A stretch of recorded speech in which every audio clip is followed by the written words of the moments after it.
All right, we're going to address how our thoughts actually get into our brains. The question is, how do our thoughts get in our brains? Well, we learn our thoughts through experience.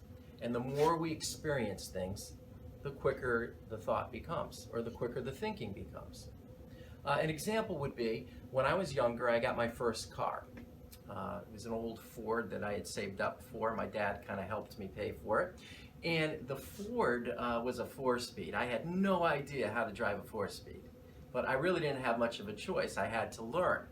Now, this old 4 on the floor was a problem for me at first because I'd shift it and the gears would grind, right? And it wasn't really a fluid motion trying to sync the shifter with the clutch, right? And it was very hard for me to coordinate that. But actually, the more I did it, the easier it got. The easier I was able to shift that car and be on my way. All right, so after doing it maybe 100 times, it just became very fluid for me. So all I had to do was get in the car, start it up, and I'd shift, and I'd be on my way. You know, and I really mastered that 4-speed. But the more I did it, the quicker the thinking got. It got to a point I didn't really have to put much thought into it.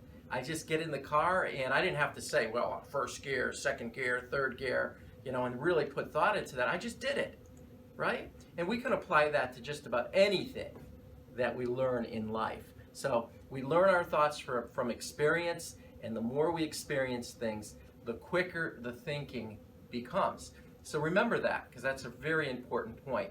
Next, we're going to discuss irrational thoughts and how they work very similar to our regular thinking.